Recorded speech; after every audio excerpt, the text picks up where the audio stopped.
notre invitation à CNE News.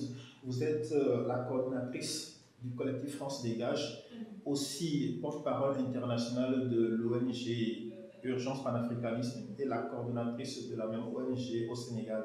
Alors, en prélude à l'arrivée du président français Emmanuel Macron du 1er au 3 février au Sénégal, vous avez un certain nombre d'actions que vous avez prévu de faire. Vous pouvez nous dire de quoi il s'agit concrètement? Oui, comme vous l'aviez dit, par rapport à l'arrivée d'Emmanuel Macron, président de la France ici au Sénégal, on a décidé de faire un sit-in devant l'ambassade de France. De faire un sit-in, mais aussi de déposer une lettre qui lui est adressée pour lui parler du franc CFA, pour lui parler des APE, mais aussi pour lui parler de la politique migratoire de la France, en Afrique en général, mais aussi au Sénégal en particulier. Alors, parlons justement du franc CFA. Il y a un certain nombre d'acteurs qui estiment que vous, de Urgence Panafricaniste, n'avez pas la légitimité pour réclamer la fin du franc CFA parce que vous n'êtes pas des économistes, vous n'êtes pas des spécialistes de la monnaie. Qu'est-ce que vous répondez à ces gens? Personnellement, je pense que la légitimité d'une question, surtout une question qui touche au premier chef, le peuple, parce qu'il y a une différence entre, disons, la technicité du sujet et ceux qui vivent les inconvénients de ce sujet-là. Et quand on parle du franc CFA, il est clair que tout ce qui n'est pas bon dans le franc CFA, même si je ne vois même pas d'avantages dans cette monnaie, c'est des avantages qui sont directement reliés à la métropole. Par rapport au peuple africain en général, au peuple sénégalais en particulier, tous ceux qui utilisent le franc CFA, je parle bien des 15 pays, tous ces pays-là, le peuple sent au plus profond de sa chair et de son cœur les inconvénients de cette monnaie. Alors, la légitimité de cette question incombe au premier chef les différents acteurs, ceux qui se soucient de la bonne gestion de la cité. Et dans Urgence Panafricaniste, laissez-moi vous dire qu'il y a des économistes. Mais cette question de souveraineté incombe au premier chef ceux qui se soucient de la souveraineté en général. Ce qui signifie que cette question, légitimement, dans l'axe légitime, est la question des panafricanistes et la question de tous les souverainistes du monde entier. Est-ce que les économistes qui sont dans Urgence Panafricaniste ont étudié à fond la question pour voir la faisabilité? Autrement, quand on quitte le CFA, quelles sont les propositions que vous faites, vous, de Urgence Panafricaniste? Laissez-moi peut-être vous surprendre, même si on l'a dit et redit. Avant même de descendre sur le terrain, avant même d'entamer cette lutte directe avec cette monnaie coloniale, on a rassemblé des économistes, dont Nicolas Agbourou, qui n'est pas n'importe qui. Nicolas Agbourou est le deuxième économiste qui s'est clairement questionné, interrogé et qui a écrit un livre sur cette monnaie coloniale. On leur a demandé de faire une étude. Et de cette étude est sorti un livre qu'ils ont nommé « Sortir du franc CFA vers une monnaie unique africaine ». Juste pour vous dire que les études que ces économistes-là ont menées ne se limitent pas à la sortie du franc CFA et ne se limitent même pas à une monnaie qui va remplacer le franc CFA, mais à l'extension de cette monnaie-là vers une monnaie unique africaine. Des études sérieuses ont été menées, raison pour laquelle, durant toute l'année 2017, il n'y a pas eu une réelle controverse, c'est-à-dire un mouvement qui se dit pour le franc CFA, que ce soit fait par des économistes ou juste par des activistes, parce que le franc CFA, on l'a démontré à souhait, est une monnaie coloniale qui pille le reste de ce que les Africains détiennent. Alors, pensez-vous que les chefs d'État ont une réelle volonté de sortir de cette monnaie-là? Ça dépend de quel chef d'État on parle. Oui, il y en a plusieurs. Certains, on voit clairement leur position. Ils sont pour le CFA. Ils ne sont pas pour le CFA. Ces gens-là, ils sont pour la France-Afrique. Ces gens-là, ils sont pour le néocolonialisme parce que ce système-là... Exactement, mais ce que j'essaie de vous faire comprendre, c'est qu'ils ne sont pas pour le franc CFA par conviction. Ils sont pour le franc CFA par souci de préservation de ce système dans lequel ils tirent des profits. Il y a un économiste qui s'appelle Tako Noboko qui, on connaît sa position anti-CFA, qui avait été limogé lorsqu'il était ministre de la prospection au Togo.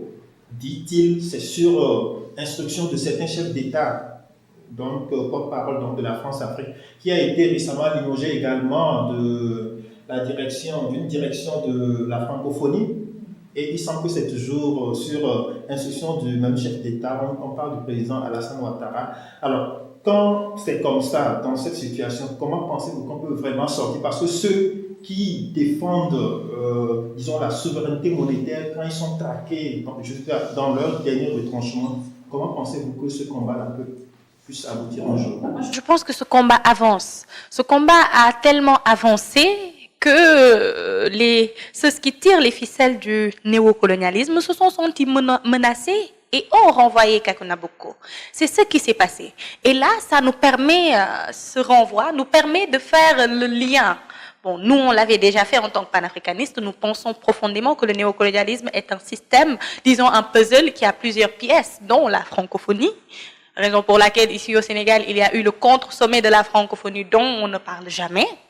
Mais grâce à ce renvoi, beaucoup qui étaient sceptiques par rapport à cette vision néocolonialiste où c'était un puzzle ont compris que ce soit la francophonie, que ce soit le franc CFA, que ce soit les accords de partenariat économique dont il faut qu'on parle aussi, qui sont des accords qui risquent de tuer à jamais nos paysans et de plomber à jamais nos économies, parce que 75 milliards par année dès les 10 premières années, c'est inadmissible dans un pays comme le Sénégal qui n'arrive même pas à bien payer les enseignants, mais 250 milliards dès la 10e année, là c'est carrément, on passe à côté. Juste pour vous dire que le renvoi de Kako Nabuco est, disons, le dessin qui restait, parce qu'on a écrit, mais là, il a fallu dessiner clairement que le néocolonialisme existe et qu'il a différents puzzles, dont la francophonie, où a été renvoyé Kako Nabuco. Quand votre collectif France Dégage, de quelle manière pensez-vous pouvoir la dégager? D'abord, on pense la dégager par la conscientisation. Que tout le monde sache que la France pille l'Afrique. Dès l'instant que tout le monde le saura, et quand je dis tout le monde, il est inconcevable et il n'est pas, voilà, ce n'est pas possible que toute la société soit, disons, dans cette dynamique-là, parce que certains n'ont même pas les moyens de cette politique, certains n'ont même pas les moyens de venir se battre, parce qu'ils n'ont même pas assez mangé et bu. Comment on peut dégager la France? C'est en faisant comprendre à cette jeunesse-là que la France nous pille. Et vu que c'est à nos leaders de porter notre voix et que ces leaders ne le font pas, c'est de le faire par la force. Quand je parle de la force, je parle de la force de l'intelligence et de la force de l'intellect. Nous sommes, nous les jeunes actuels, nous sommes les futurs dirigeants. Nous sommes les futurs, nous sommes déjà les meneurs d'action de la société. Et si dès à présent on est avisé sur cette question-là, et que dès à présent on a des plans, il faut le dire, pour sortir de ce néocolonialisme, je ne peux pas vous révéler sur CNews comment on va faire, parce que sinon, voilà, on n'y arrivera jamais. Mais il y a un plan très bien structuré et très bien placé pour faire dégager la France, pas seulement du franc CFA, mais de l'Afrique en général, pour pouvoir au moins user de nos ressources qui sont miennes. Papa, mais le président Macron a quelque part répondu à cette question-là au Burkina lorsqu'il y était. Il a dit, ben, si vous ne voulez pas du franc CFA, bon, vous renoncez. Il a envoyé la balle au des chefs d'État. Exactement. Et cette balle-là, vu que nos chefs d'État ne sont pas assez, disons, avertis sur le terrain du football pour la récupérer, nous, la jeunesse, on récupère cette balle-là pour faire comprendre à nos dirigeants que si vous n'avez pas le cran d'aller récupérer nos réserves au trésor public français, parce que c'est ce qu'il a dit, Macron. Venez récupérer vos réserves. S'ils n'ont pas le cran de le faire, on va les forcer à le faire. Nous avons nos cartes d'électeurs, mais ceci n'est qu'une option, parmi tant d'autres, de les obliger à le faire. Si Kémy Séba avait été encore au Sénégal à ce jour, quelle allure ou bien quelle ampleur aurait votre combat? Bon, je sais pas comment dire ça, mais je suis sûre qu'on serait mieux guidé. C'est pas comme si c'était le guide, il déteste cette phrase, mais peut-être qu'on serait un peu plus recentré. Mais ce qu'il ne faut pas aussi perdre de vue, c'est que les années que Kémy Séba a passées au Sénégal, en Afrique en général, ont servi pour aviser, avertir cette jeunesse et la faire gagner en maturité. Actuellement, devant vous, vous avez une jeune femme de 21 ans qui vous parle de Macron, qui vous parle de la France et qui vous dit que la France doit dégager.